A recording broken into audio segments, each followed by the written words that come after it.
I feel as though a lot of people severely underestimate the power that they hold, and they go about life thinking that they have no power, they have no control, or life is just something that's happening to them, right?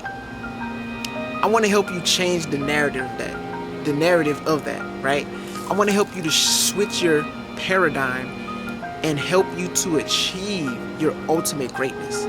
Because let's be honest, you are great, right? You are great. You are phenomenal. You are a wonderful human being, but you have to know that for yourself first and foremost before anybody else knows that for you, right? One thing that has really helped me to switch my paradigm in my life is to really get intentional, right? I speak a lot about intentionality, especially in my previous videos. I speak a lot about intentionality, and some of the things that I was intentional about was writing out who I was, right? Really defining who I was. I felt like that was the key. I know that was the key that really helped me to become the greatest version of myself, right? Because I was able to define who I was and what I stood for. And in that definition, I found my purpose, right? So a lot of people feel the way that they feel because they're walking around purposeless, because they feel as though they have no purpose, or they feel as though whatever dreams they may have had has passed them on, and all they have left to live for is to work and pay bills and to just live a minuscule life, right? Now, I'm not knocking anybody that lives that kind of life. If that's the life that you choose to live, awesome, right? So long as you're happy, that's all that matters. But for the ones that feel like they are special and they know that they can do more and they know that they can achieve so much more in their life, this video is for you. So like I said before, being intentional in defining who I am. I really sat down with myself, and this wasn't something that I answered overnight. This really took some time to answer. I think that's the number one question that a lot of people have problem with answering, because that's a question that has never been posed. Who are you? What do you stand for? Right?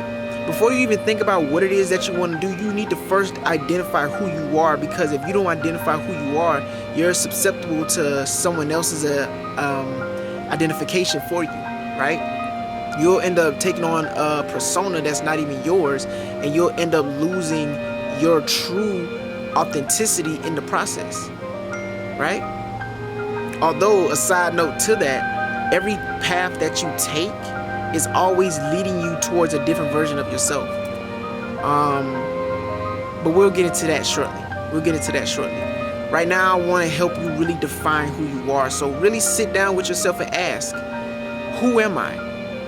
What makes me who I am? What defines me, right? And in that, you can really find your purpose. First off, identify some of the things that have hurt you over the years, right? Identify some of the things that have hurt you over the years and see how you've been able to overcome those things, right?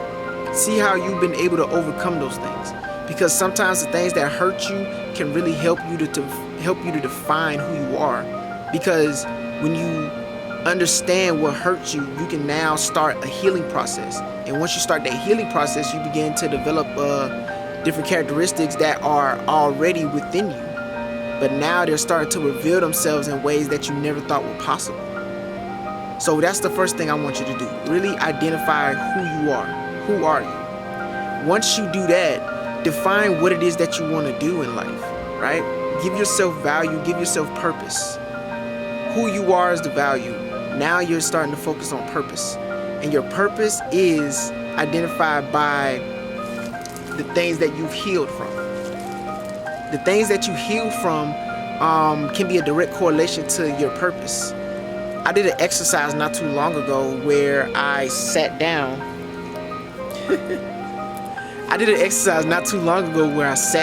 And I really got in depth with the things that I've overcome over the years.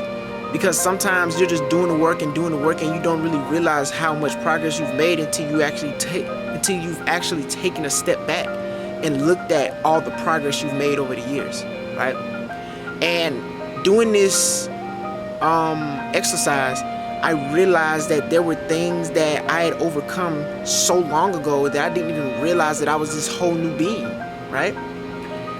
And I would like for you to identify those things that hurt you and really define those things, right, in detail. And then ask yourself, how did I overcome this? For instance, like if you had self-doubt, right? If you just doubted yourself all the time, and then now you see yourself in a new light, now you feel like you're more courageous. What was the point? Where was the point that you decided to be more courageous? When did that start? And if you haven't figured that out yet, write it down. Now is the time to start that process. Write down why you feel like why you feel like you're worthless, even though you're not, right? Write down, why do I feel this way, right? And how can I overcome this? What are some things I can do to overcome this?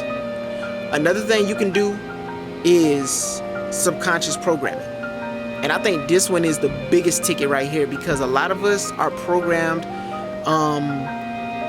by others, right? We're programmed by society, and we were programmed as children to believe in a certain way, right?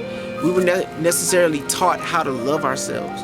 We weren't taught how to do those things. We weren't taught how to meditate. We weren't taught how to show appreciation and gratitude. We weren't taught these things. These are things that we learn after some years, right? After some time's going on.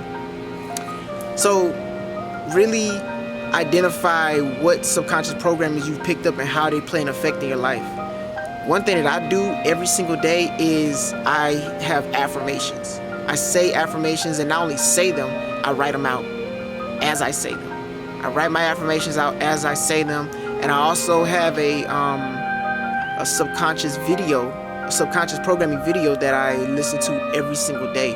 And literally it has affirmations that you can recite along with this video, which helps you to reprogram your subconscious mind. Because literally everything that is happening for you, everything that's happening in your life is a correlation of what is being stored in your subconscious mind, and is being brought into the conscious and is playing itself out. So you may ask yourself, if you do something, and you may ask yourself, why am I doing this, right? Like, why am I even thinking this way, or why am I even acting this way? It's because your mind has been programmed in a way that you didn't necessarily recognize at first, right? That's why it's subconscious, because it's just a programming that doesn't get noticed. It's a program that goes unnoticed, and it only appears when certain events happen, right? Or certain things that trigger that subconscious programming. So you really have to understand what things are programming your subconscious mind. And with everything going on nowadays, I feel like really taking control of your mind is so important, because I explained this in a different video that everybody is after your attention. Everybody wants your attention. Everybody wants you to look at what it is that they got going on. And there's nothing wrong with that. But you have to identify what these things are doing for you. Like, the things that you're observing on a daily basis. Are they serving you? Are they helping you to become a greater version of yourself? Are these things really doing anything for you?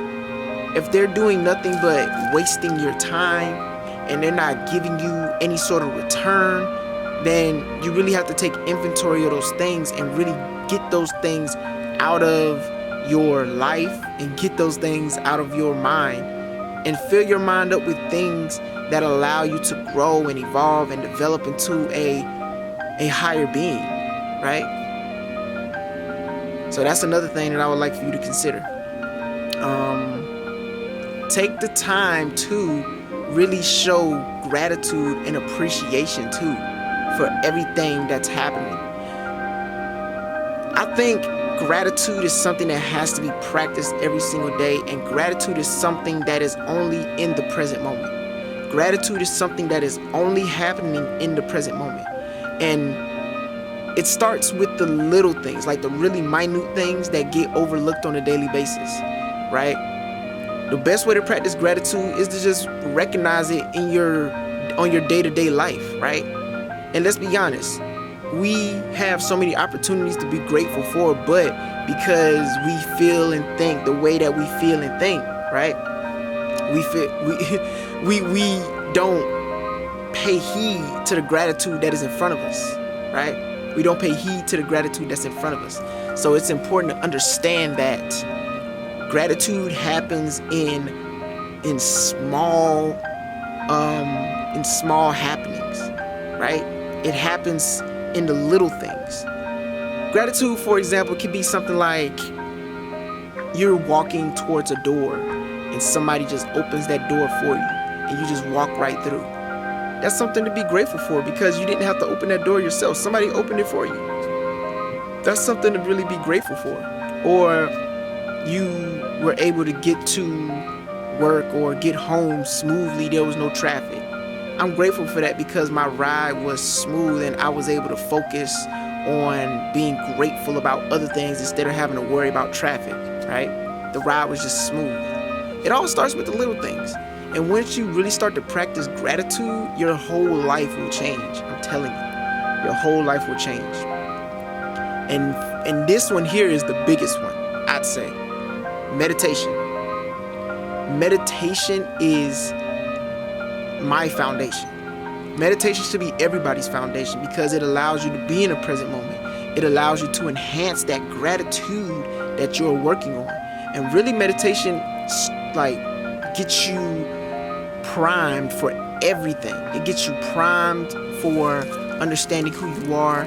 It gets you primed for your day. It gets you just ready and prepared for anything that life has to offer for you, right? And meditation actually puts you in a state of gratitude, right? It puts you in a state of well-being. It puts you in a state of joy and alignment. And once you're in that state, you'll start to recognize different synchronicities in your life. You'll start to realize how things are happening for you and not to you. You'll start to realize that there are so many different blessings that have happened in your life that you were not aware of at one point. And now these things are starting to show up in a more defined way because now your awareness has risen. Now your awareness is at another level. And I think that is so important. So these are just some things that you can utilize to help you become a better version of yourself, and some things that you can utilize to help start setting up a foundation for yourself and becoming the greatest version of yourself, right? And yeah, thank you so much for being on this journey with me, and thank you for allowing me to be on this journey with you. I always say we do better when we grow together, so let's continue to grow with one another. And as always, make sure you like, comment, share, subscribe if you got some valuable information from this, and click the notification bell to get notified whenever I publish another video. That's really all I have for you today, and I hope that, and I know that this was valuable. I know that this was able to add value in some way, shape, or form. And as always, may you be love and loved. May you be creators and creative. May you be present, may you be free, and may you be abundant at all times. Ashe. Peace.